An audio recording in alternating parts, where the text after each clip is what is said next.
नए संसद भवन का ये प्रथम और ऐतिहासिक सत्र है। मैं सभी माननीय सांसदों को और सभी देशवासियों को बहुत बहुत शुभकामनाएं देता हूं।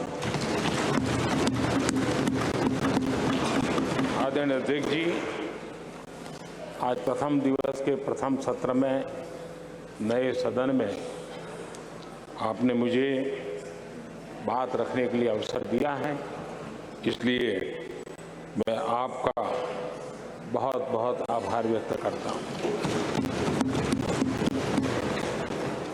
इस नए संसद भवन में मैं आप सभी माननीय सांसदों का भी हृदय से स्वागत करता हूं। ये अवसर कई मायनों में अभूतपूर्व है। आजादी के अमृत काल का ये उषा काल है और भारत अनेक सिद्धियों के साथ नए संकल्प लेकर के नए भवन में अपना भविष्य तय करने के लिए आगे बढ़ रहा है। विज्ञान जगत में चंद्रयान 3 की गगनचुंबी सफलता हर देशवासी को गर्व से भर देती है। भारत की अध्यक्षता में G20 का असाधारण आयोजन विश्व में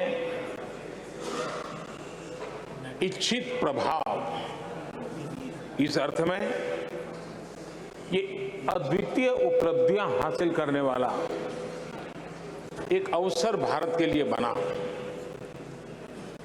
इसी आलोक में आज आधुनिक भारत और हमारे प्राचीन लोकतंत्र का प्रतीक नए संसद भवन का शुभारंभ हुआ है। सुखद संयोग है कि ये गणेश चतुर्थी का शुभ दिन है।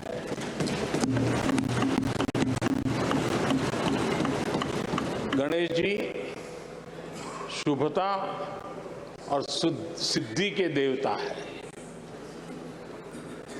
गणेश जी विवेक और ज्ञान के भी देवता है।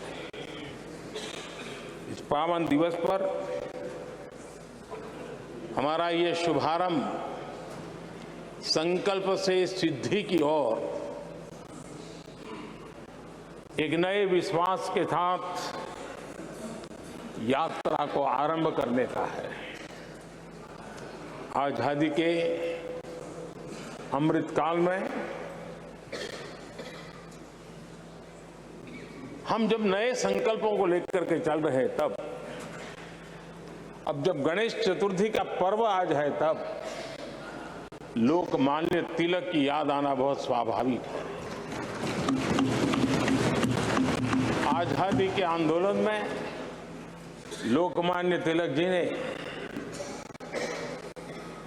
गणेश उत्सव को एक सार्वजनिक गणेश उत्सव के रूप में प्रस्तावित करके पूरे राष्ट्र में सुराज्य की आहलेख जगाने का माध्यम बनाया था।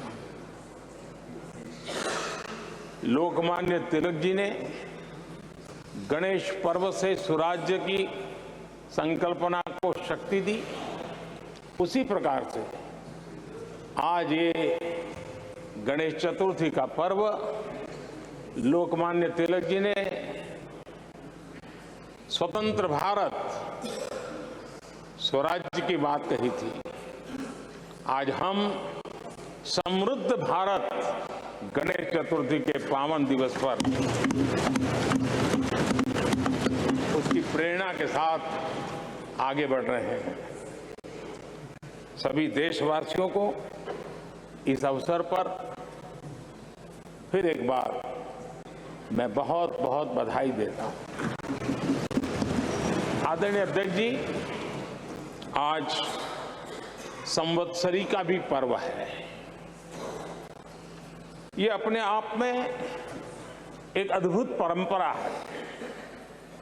इस दिन को एक प्रकार से क्षमा वाणी का भी पर्व कहते हैं। आज मिच्छामि दुक्कड़म कहने का दिन है। ये पर्व मन से, कर्म से, वचन से अगर जाने अनजाने किसी को भी दुख पहुंचाया है तो उसकी क्षमा याचना का अवसर है।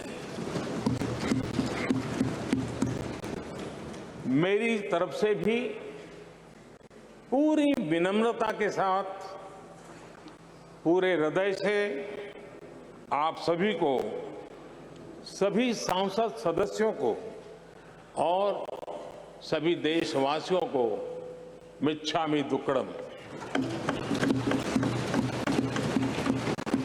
आज जब हम एक नई शुरुआत कर रहे हैं तब हमें अतीत की हर कड़वाहट को भुलाकर आगे बढ़ना है।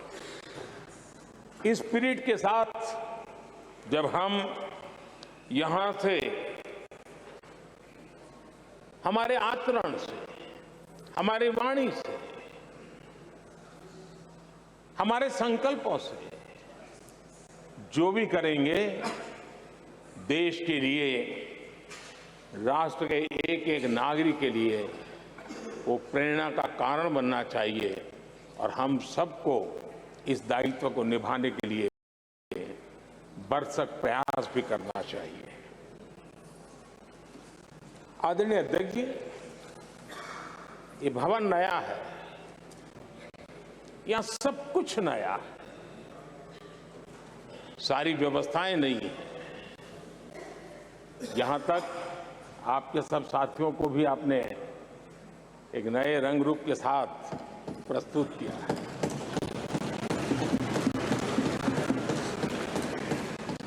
सब कुछ नया है, लेकिन यहां पर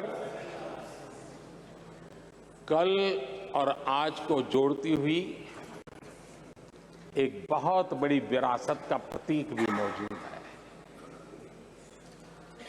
वो नया नहीं है, वो पुराना है और वो आजादी की पहली किरण का स्वयं साक्षी रहा है, जो आज अभी हमारे बीच उपस्थित है।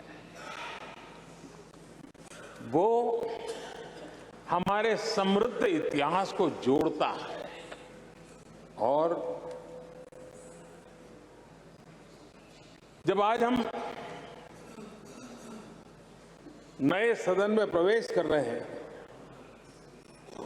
संसदीय लोकतंत्र का जब ये नया गृह प्रवेश हो रहा है, तो यहां पर आजादी की पहली किरण का साक्षी, जो आने वाली पीढ़ियों को भी प्रेरणा देने वाला है, वैसा पवित्र सेंगोल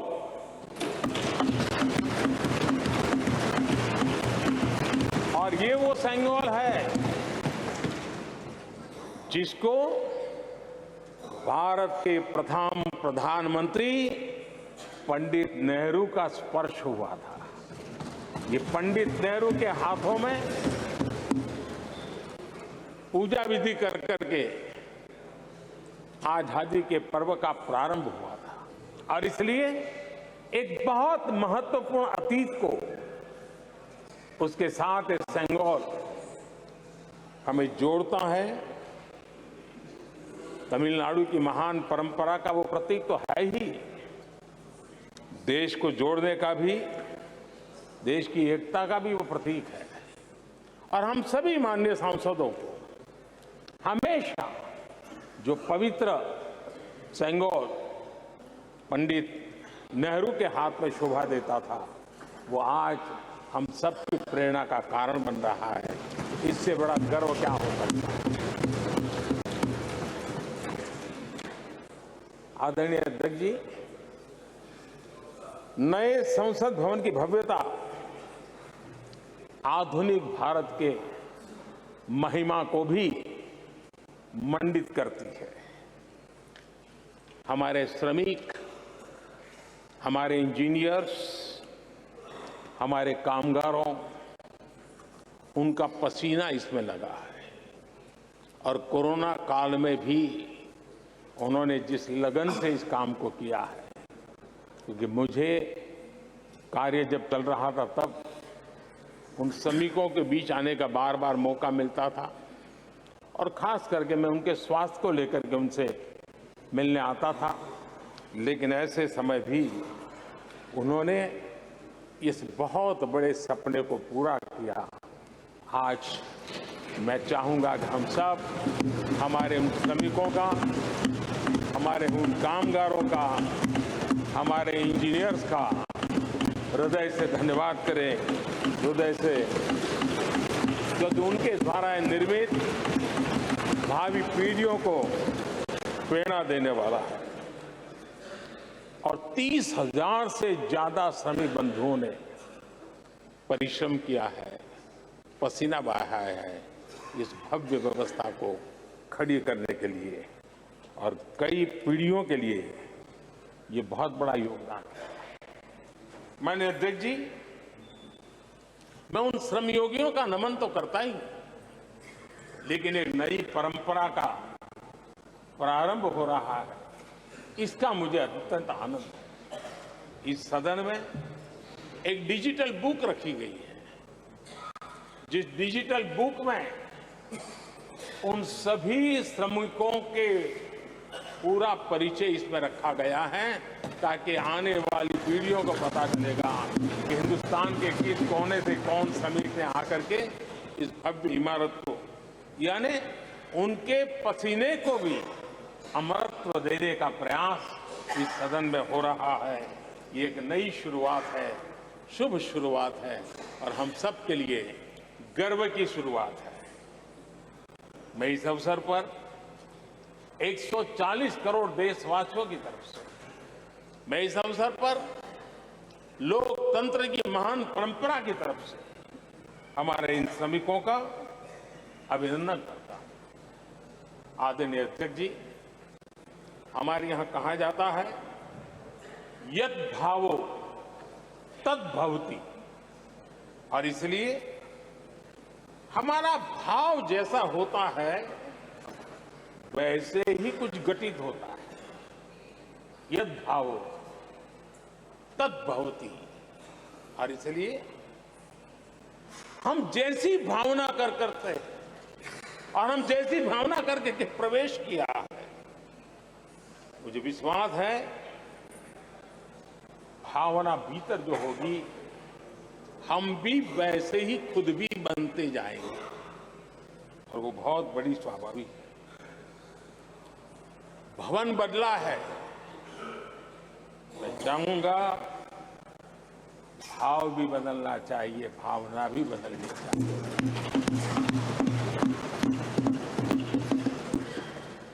संसद राष्ट्र सेवा का सर्वोच्च स्थान है।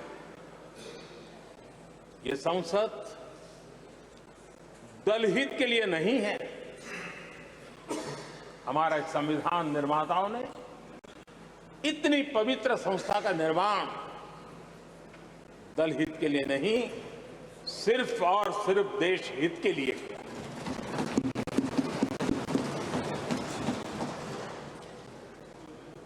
नए भवन में हम सभी अपने वाणी से, विचार से, आचार से संविधान के जो स्पिरिट है, उन मानदंडों को लेकर के, नए संकल्पों के अनुसार नई भाव को लेकर के, नई भावना को लेकर के, मैं आशा करता हूं अध्यक्ष जी, आप कल भी कह रहे थे, आज भी कह रहे थे, कभी स्पष्ट कह रहे थे, कभी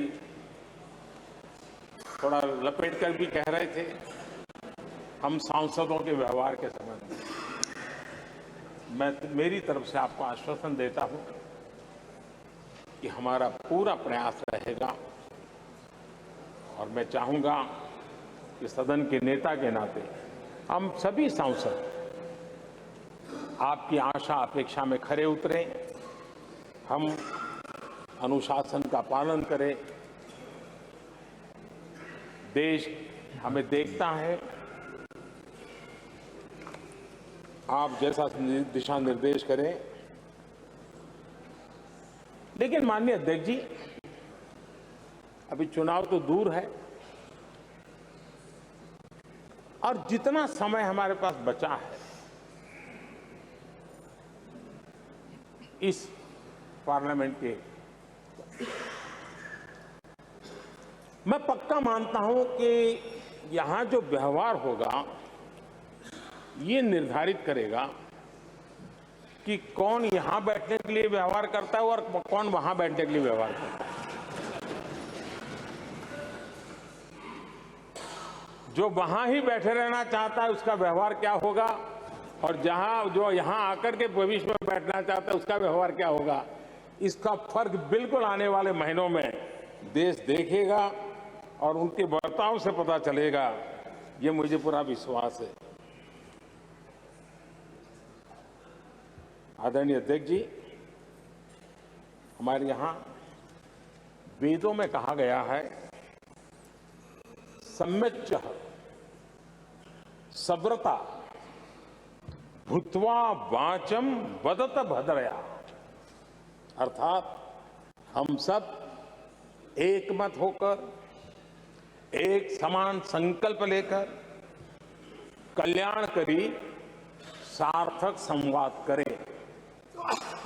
यहां हमारे विचार अलग हो सकते हैं, विमर्श अलग हो सकते हैं, लेकिन हमारे संकल्प एकजुट ही होते हैं, एकजुट ही रहते हैं, और इसलिए हमें उसकी एकजुटता के लिए भी भरपूर प्रयास करता रहना चाहिए। आदरणीय अध्यक्ष जी, हमारी संसद ने राष्ट्रहित के तमाम बड़े अवसरों पर ही इसी भावना से काम किया है। न कोई इधर का है न उधर का है, सब कोई राष्ट्र के लिए करते रहे। मुझे आशा है कि इस नई शुरुआत के साथ इस संवादीय के वातावरण में और इस संसद के पूरे डिबेट में हम उस भावना को जितनी ज्यादा मजबूत करेंगे, हमारी आने वाली पीढ़ियों को अवश्य हम प्रेरणा देंगे। संसदीय परंपराओं की जो लक्ष्मण रेखा है, उन लक्ष्मण रेखा का पालन हम सबको करना चाहिए, और वो स्पीकर महोदय की अपेक्षा को हमें जरूर पूरा करने की कोशिश करनी चाहिए। आदरणीय अध्यक्ष जी, लोकतंत्र में राजनीति, नीति और शक्ति का इस्तेमाल ये समाज में प्रभावी बदलाव का एक बहुत बड़ा माध्यम होता है, और इसलिए स्पेस हो या स्पोर्ट्स हो, स्टार्टअप्स हो या सेल्फ हेल्प ग्रुप हो, हर क्षेत्र में दुनिया भारतीय महिलाओं की ताकत देख रही है। G20 की अध्यक्षता, विमेन लेड डेवलपमेंट की चर्चा, आज दुनिया इसका स्वागत कर रही है, स्वीकार कर रही है। दुनिया समझ रही है कि सिर्फ महिलाओं के विकास की बात इनफ नहीं है। हमें मानव जाति की विकास यात्रा में उस नए पड़ाव को अगर प्राप्त करना है, राष्ट्र के विकास यात्रा में हमने नई मंजिलों को पाना है, तो यह आवश्यक है कि विमेन लेड डेवलपमेंट को हम बल दें, और G20 में भारत की इस बात को विश्व ने स्वीकार किया है। महिला सशक्तिकरण की हमारी हर योजना ने महिला नेतृत्व करने की दिशा में बहुत सार्थक कदम उठाए हैं। आर्थिक समावेश को ध्यान में रखते हुए जनधन योजना शुरू की। 50 करोड़ लाभार्थियों में से भी अधिकतम महिला बैंक अकाउंट के धारक बनी है।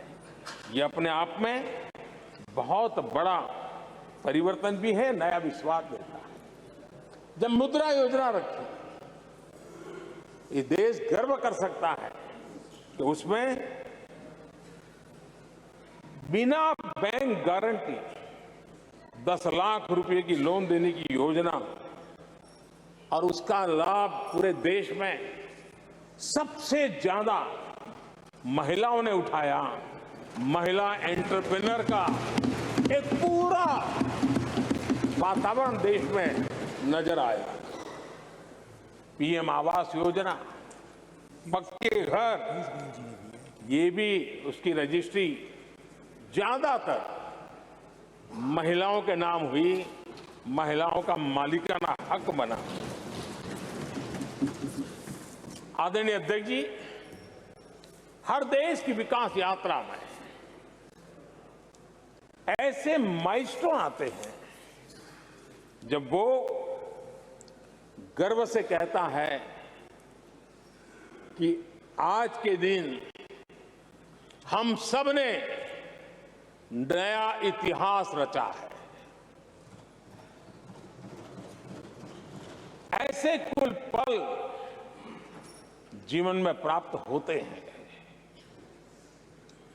और आदरणीय अध्यक्ष जी, नए सदन के प्रथम सत्र के प्रथम भाषण में मैं बड़े विश्वास और गर्व से कह रहा हूं कि आज की ये पल, आज का ये दिवस, संवत्सरी हो, गणेश चतुर्थी हो, उससे भी आशीर्वाद प्राप्त करते हुए इतिहास में नाम दर्ज करने वाला समय है।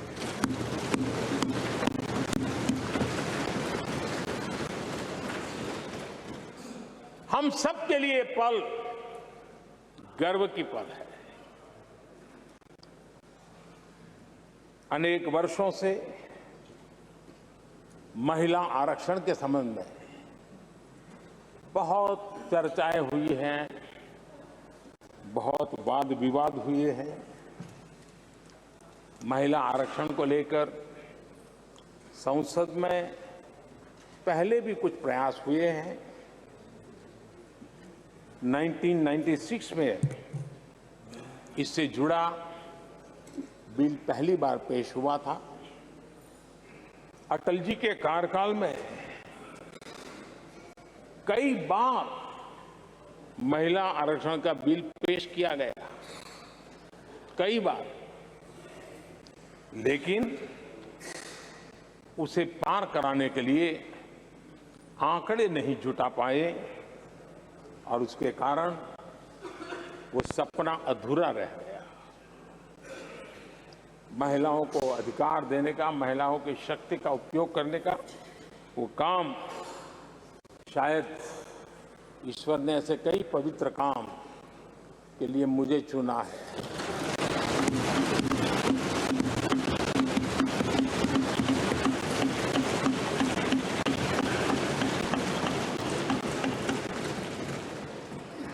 एक बार फिर हमारी सरकार ने इस दिशा में कदम बढ़ाया है। कल ही कैबिनेट में महिला आरक्षण वाला जो विधेयक है उसको मंजूरी दी गई है।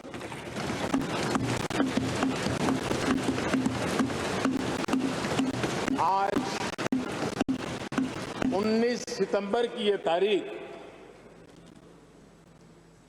इसीलिए इतिहास में अमरत्व को प्राप्त करने जा रहे हैं। आज जब महिलाएं हर सेक्टर में तेजी से आगे बढ़ रही हैं, नेतृत्व कर रही है, तो बहुत आवश्यक है कि नीति निर्धारण में, पॉलिसी मेकिंग में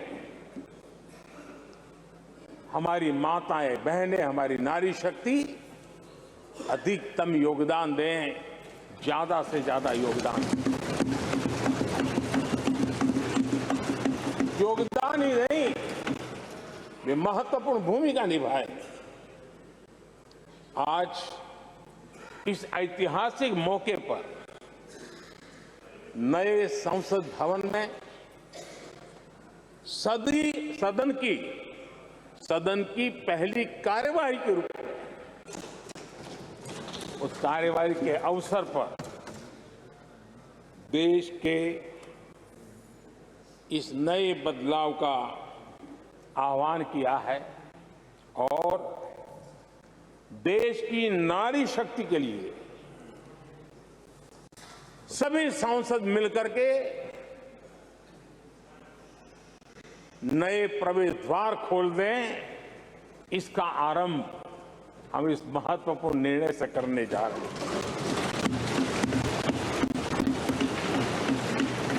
विमेन लेड डेवलपमेंट के अपने संकल्प को आगे बढ़ाते हुए हमारी सरकार आज एक प्रमुख संविधान संशोधन विधेयक प्रस्तुत कर रही है।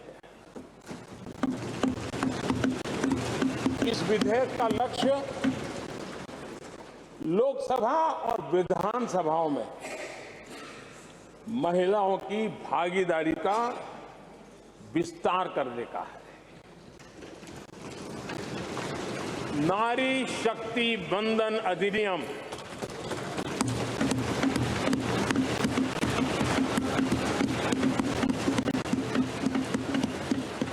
नारी शक्ति वंदन अधिनियम, इसके माध्यम से हमारा लोकतंत्र और मजबूत होगा। मैं देश की माताओं, बहनों, बेटियों को नारी शक्ति वंदन अधिनियम के लिए बहुत बहुत बधाई दूंगा। मैं सभी माताओं, बहनों, बेटियों को आश्वस्त करता हूं कि हम इस बिल को कानून बनाने के लिए संकल्पबद्ध है।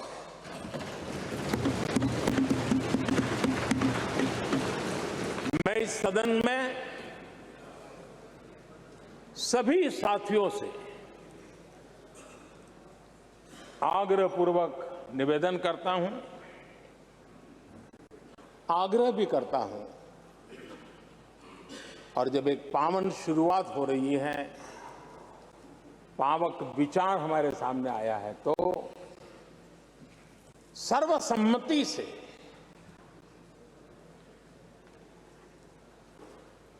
जब ये बिल कानून बनेगा तो उसकी ताकत अनेक गुना बढ़ जाएगी।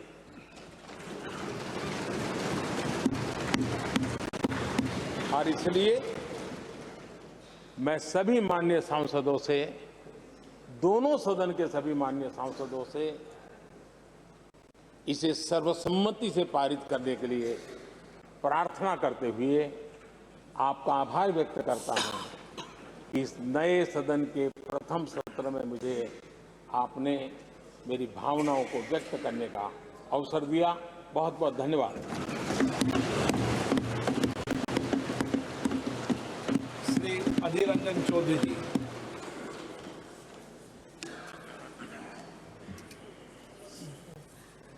सर, सर्वप्रथम हमारे लोकसभा की स्पीकर, हमारे अभिभावक, आपको सबकी तरफ से आभार प्रकट करता हूं कि आप ये नए सदन में आज नया शुरुआत करने का पहल किए हैं और इसके साथ साथ हमारी देश के हर नागरिकों को गणेश चतुर्थी की बधाई भी देना चाहते हैं और सत्ता पक्ष और विपक्ष हम सब मिलकर देश को आगे ले जाएंगे, देश की ताकत को और मजबूत करेंगे और बढ़ाएंगे, क्योंकि हम ये मान के चलते हैं मंजिल की पार कर नया मंजिल की तलाश कर, तुझे अगर दरिया मिल जाए तो समुंदर की तलाश कर। ये हिंदुस्तान एक दिन में नहीं बने, हजारों लाखों शहादतों की चलते खून पसीना बहाने की चलते हमारे देश आजाद हुई थी और इसलिए सारे सदन की तरफ से उन सारे हमारे देश की आजादी लाने में जो अपना खून पसीना बहाया, मेहनत की, दिन रात एक करते हुए देश को ब्रिटिश हुकूमत से निकल के आजादी की रास्ते ले गए थे, उन सबको भी नमन करता हूं ये नए सदन से। ये आप लोगों का ही विरासत, जो विरासत के चलते पुराना संसद भी हमें देखने को मिला और वही विरासत को आगे ले चलते नया संसद में हम सब मिलकर काम करेंगे, प्रयास करेंगे। यही मंशा के साथ ये नया सदन में पैर रखे हैं।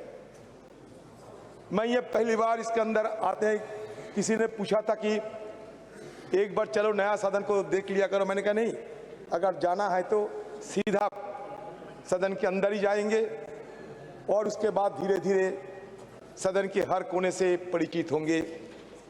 से नया सदन की ये कल्पना ये नहीं है सर। हमारे पूर्व लोकसभा की सांसद श्रीमती मीरा कुमार जी, उन्होंने पहले ये मुद्दा उठाई थी।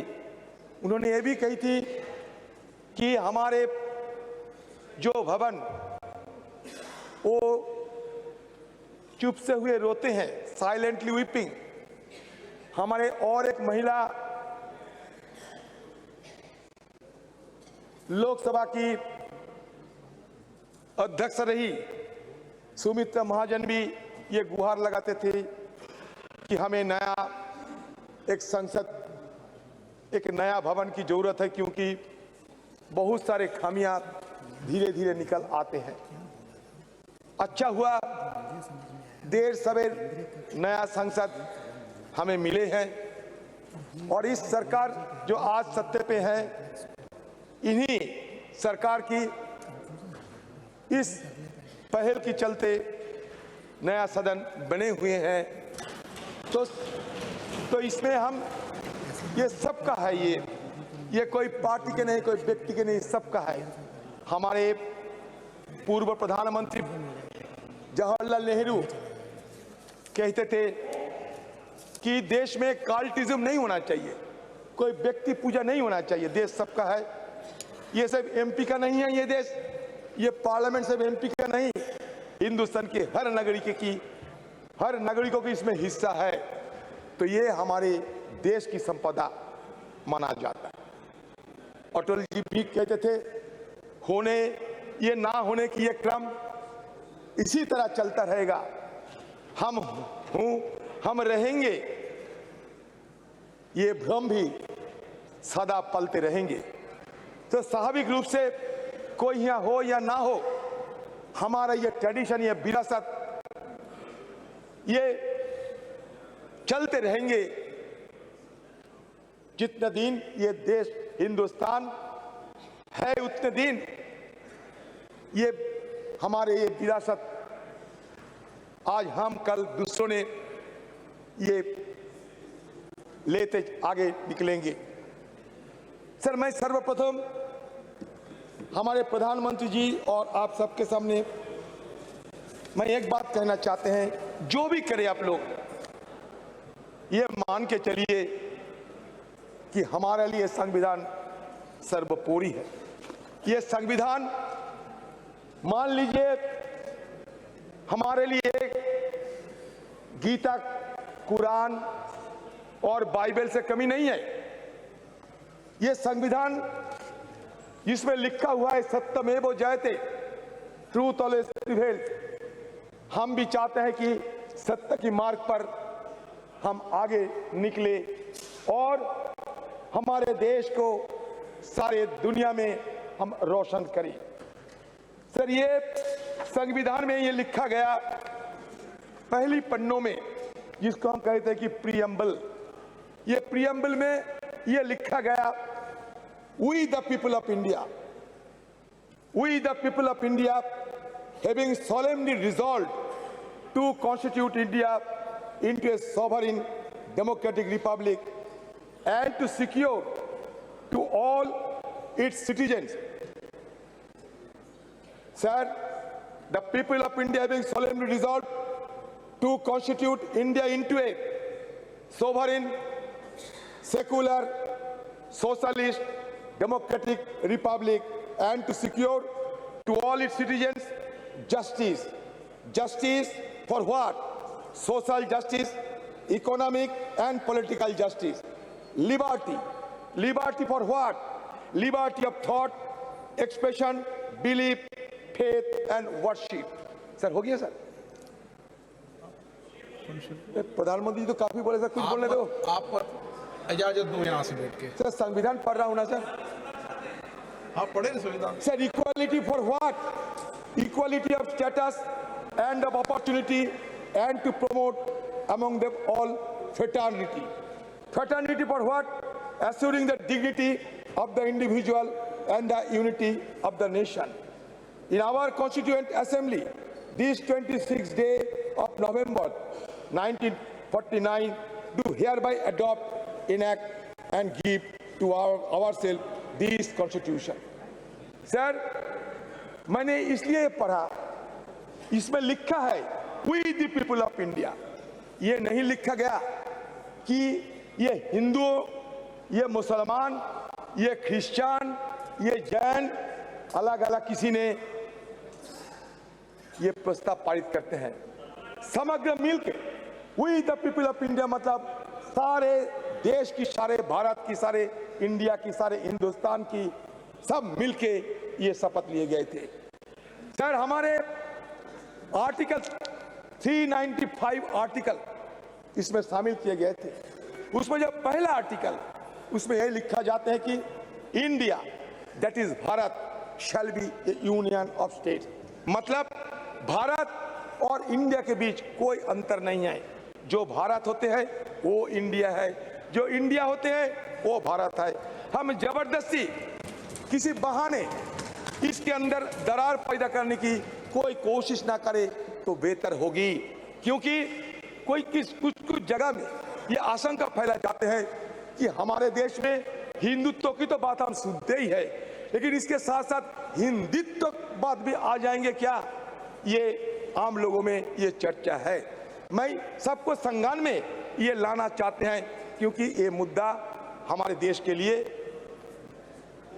ठीक नहीं होगा, क्योंकि हमें हमारी संविधान में ये ऑफिशियल जो लैंग्वेज है, ये 22 ऑफिशियल लैंग्वेज सब हमारे देश की लैंग्वेज है, तो कोई दरार पैदा करने की कोई कोशिश ना होने से बेहतर होगी, ये मैं जरूर आपसे मांग करता हूं।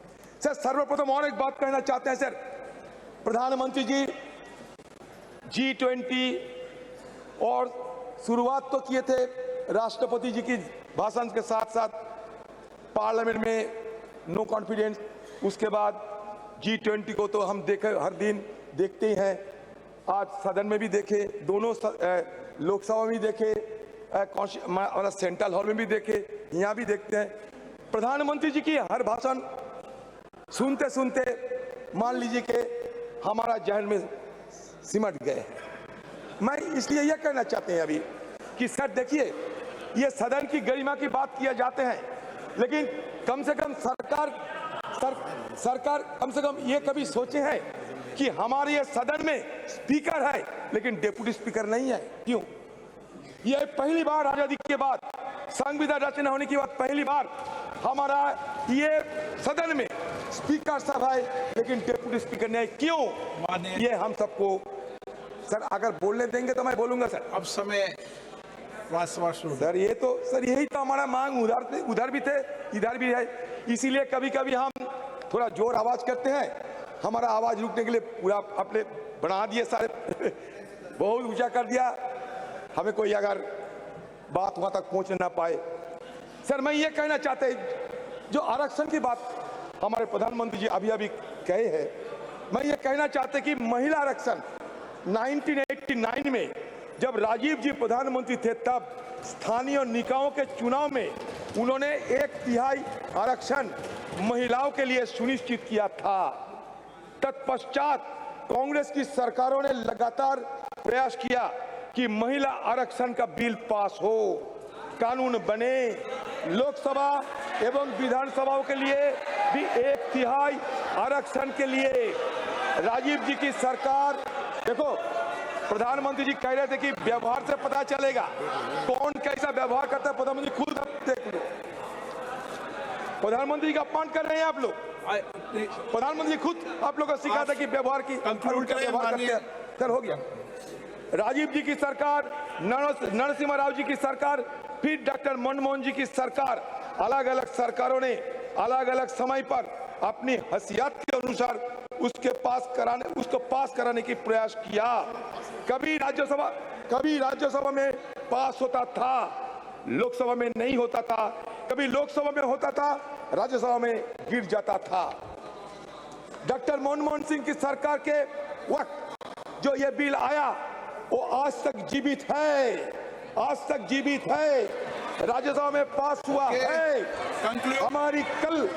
हमारी CWC कांग्रेस कार्य समिति की बैठक में जो रेजोल्यूशन पास हुआ, प्रस्ताव पारित हुआ, उसमें ये मांग की गई है कि ये जो आने वाले विशेष सत्र है उसमें महिला आरक्षण की उस बिल को पास किया जाए, पारित किया जाए।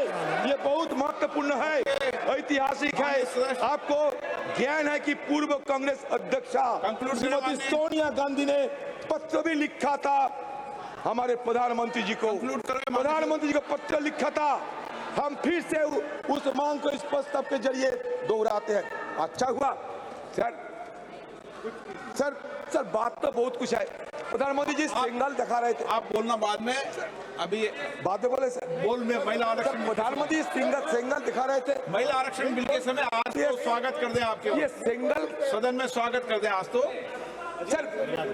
सर सिंगल दिखा रहे थे सर, ये सिंगल की इतिहास थोड़ा बता देता है last. No sir when India attained, sir, ये सुनिए, ये इतिहास सुनिए। When India attained independence from the British, the then Viceroy Lord Mountbatten posed a question to the Prime Minister Jawaharlal Nehru. What is the ceremony that should be followed to symbolize the transfer of power from British to India hand?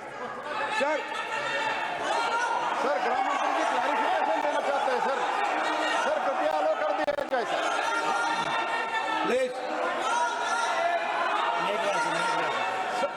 Sir माननीय गृह मंत्री जी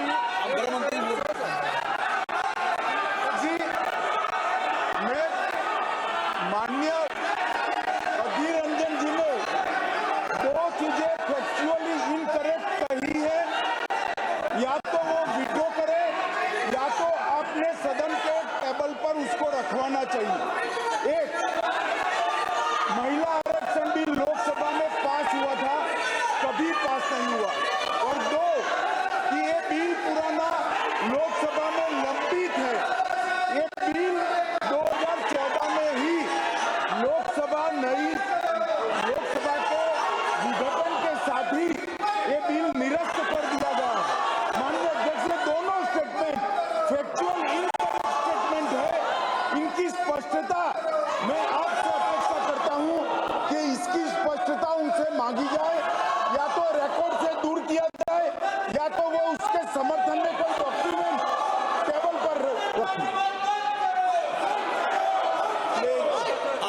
केजरीवाल जी, आप जब एक minute आप seat पे बैठे, आप कंक्लूड कर दो प्लीज, बेटे कंक्लूड करो आप प्लीज। पहला दिन है, इतना बात बोलते हैं पहले दिन में, आप प्लीज अपनी सीट पे बैठे, कंक्लूड करें आप। अधीर रंजन जी धन्यवाद देते हैं। Sir, Lord Mountbatten posed a question to the to-be Prime Minister Jawaharlal Nehru. What is the ceremony that should be followed to symbolize the transfer of power from British to Indian hands? Nehru then consulted Raja Gopalachari, commonly known as Rajaji, who went on to become the first Vice of India. Rajaji identified the Chola model, where the transfer of power from one king to another was sanctified and blessed by high rulers. The symbol used was the handover of Sengal or scepter from one king to his successor. A golden scepter was crafted by Bhumidhi Bangaru Chetty, a famous jeweler in the Madras presidency. The makers of the Sengal, Bhimudi Etarajulu and Bhumudi Sudhakar are living in Chennai. Sir, इतिहास बता रहा हूँ, कुछ नहीं। On August 14, 1947, the deputy high priest of Thiruvaduthurai Adiman, Nagasaram player Rajaranti Pillai and Odhuvar, a person who sings devotional songs in Tamil temples, were flown to Delhi capital from the then Madras presidency. The ceremony was conducted as per Tamil traditions and the Sengal was handed over to Nehru at his house. Okay. इसमें नई बात कुछ नहीं है sir. ये लेकर ऐसा sir बनाया जाता है माहौल कि ये कुछ नहीं आजादी हुए हैं हमारे देश पे, कुछ हो रहे हैं। सर मैं बहुत सारे सलाह है सर, मैं सिर्फ एक बात कहना चाहते हैं कि ये सदन, ये ऐसा मत समझिए कि ये ईंट काटर पत्थर की सदन है सर। ये सदन, it is not built with bricks and mortars only. It is the soul of our India, the soul which was long suppressed, find utterance in the wake of attaining independence. So again I am saying that soul should not be suppressed again by any design. That is my view, and I am concluding the speech because sir, I do not find the adequate time to make my point further. गृह मंत्री जी, अध्यक्ष जी, मेरा व्यवस्था का प्रश्न है। माननीय अधीर रंजन जी ने जो कहा वो फैक्चुअली इनकरेक्ट है कि पुराना बिल अभी भी जीवित है। मेरी स्पष्ट जानकारी है कि पुराना बिल लैप्स कर गया है। अधीर रंजन जी ने जो कहा है उसके समर्थन में उनके पास कोई डॉक्यूमेंट है तो टेबल पर रखने चाहिए। एक, या तो उन्होंने स्टेटमेंट विड्रॉ करना चाहिए। दूसरा, उन्होंने कहा कि इस बिल को लोकसभा ने भी कभी पारित किया था राजीव गांधी जी के समय में, कभी नहीं हुआ है। माननीय अध्यक्ष जी, ये दोनों चीजों को माननीय बैठिए ना प्लीज, मैं आगे कहता हूँ, प्लीज, मैं आगे कहता, माननीय सर प्लीज, आप बैठ जाइए। मुझे पूरा तो प्लीज माननीय अध्यक्ष जी, कल्याण जी प्लीज। माननीय अध्यक्ष जी, लोकसभा में जो बिल पारित होता है, अगर राज्यसभा उसको पारित नहीं करती है और लोकसभा का कार्यकाल समाप्त होता है तो वो बिल अपने आप लैप्स हो जाता है। मैं मानता हूं कि इस चीज को स्पष्टता करनी चाहिए और माननीय अध्यक्ष जी, अगर उनके पास अलग जानकारी है तो सदन के टेबल पर रखनी चाहिए। माननीय अर्जुन मेघवाल जी। धन्यवाद अध्यक्ष महोदय। मैं प्रस्ताव करता हूं कि भारत के संविधान का और संशोधन करने वाले the constitution 128th amendment bill 2023 यानी नारी सत्तन वंदन अधिनियम 2023 को सदन में पूर्व स्थापित करने की अनुमति दी जाए।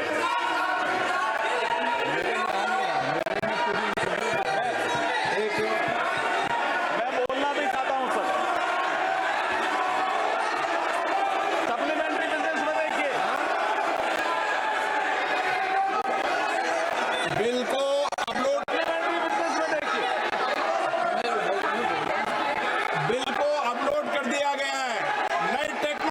संसद की अपलोडेड और भी नई है। टेक्नोलॉजी में आप इसमें देख लें अपलोडेड भी है, बिल अपलोडेड नोट भी कर है, दिया है। अपलोडेड भी है। अध्यक्ष जी, मैं कुछ बोलना चाहता हूँ। अध्यक्ष जी, नई टेक्नोलॉजी है संसद में, आप इसको चलाइए, इसमें भी लोड कर दिया गया है। आप बिल अपलोडेड भी है।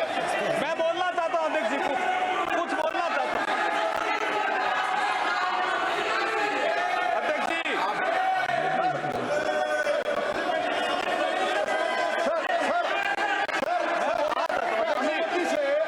सर आपके अनुमति से सप्लीमेंट्री लिस्ट ऑफ बिजनेस निकाला गया है और सप्लीमेंट्री लिस्ट ऑफ बिजनेस में ये जो बिल आया है वो अपलोड हुआ है। सर कृपया चेक करने के लिए बताइए, मेरा इतना ही निवेदन है। मैं अध्यक्ष जी बोलना चाहता हूँ कुछ।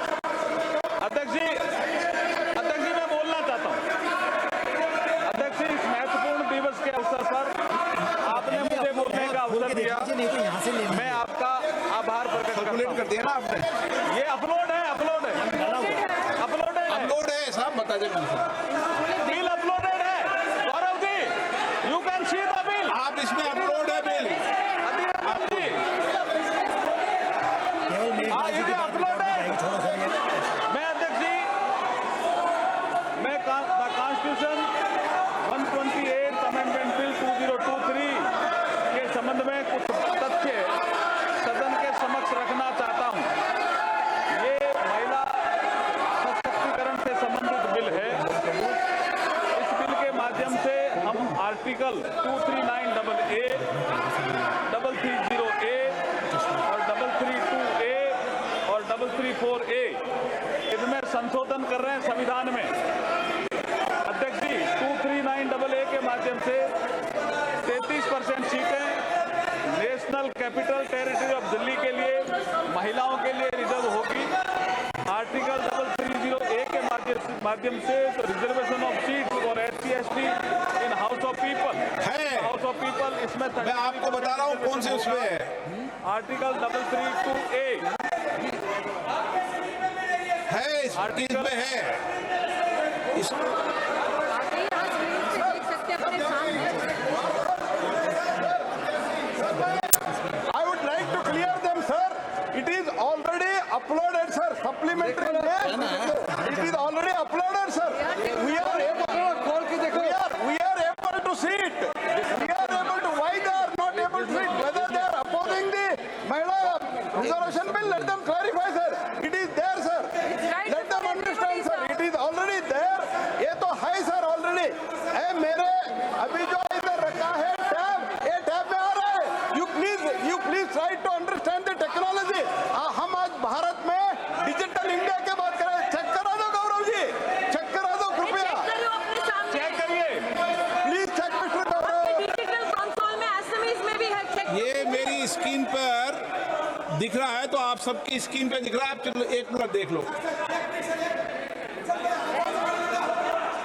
सबके डेस्क पे है, उनको रिवाइज लिस्ट ऑफ बिजनेस में देखिए, रिवाइज लिस्ट ऑफ अर्जुन जी आप कंटिन्यूस कीजिए। ठीक है अध्यक्ष जी, इनको शांत कराइए। आप तो कंटिन्यूस कीजिए। अध्यक्ष जी, इतना महत्वपूर्ण बिल है, महिला सशक्तिकरण से संबंधित महत्वपूर्ण। अधीर जी सुनिए, 2 मिनट सुनिए,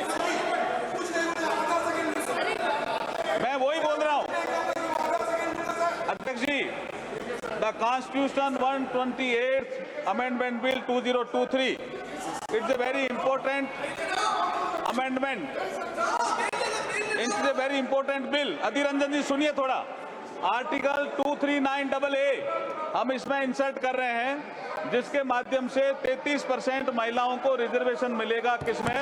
the national capital territory of Delhi.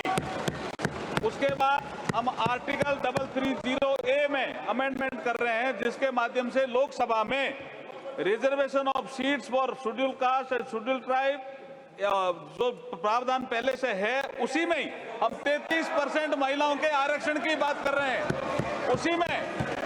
उसी में हम 33% महिलाओं के आरक्षण की बात कर रहे हैं। एक आर्टिकल 332 है, जिसमें रिजर्वेशन जो दिया हुआ इसमें असेंबलीज के लिए, उसमें भी स्टेट लेजिस्लेटिव असेंबली में 33% महिलाओं के लिए आरक्षण की व्यवस्था कर रहे हैं। ये बहुत इंपॉर्टेंट बिल है। और फिर आर्टिकल 334A में एक नया हम क्लॉज जोड़ रहे हैं जिसके माध्यम से इस महिला रिजर्वेशन की जो अवधि होगी वो 15 साल के लिए होगी। उसकी यदि बढ़ाना होगा तो संसद इसको अधिकार होगा वो बढ़ाने का। मैं इसके माध्यम से कहना चाहता हूं आपको एक समझाना चाहता हूं धीरज जी। अभी जैसे 543 मेंबर है, it is already there in the you can see in the supplementary list of the business, you can see in the supplementary list of the business. Don't exhibit that you are in देखिए 543 number है अभी, उसमें Balu ji you can see now bill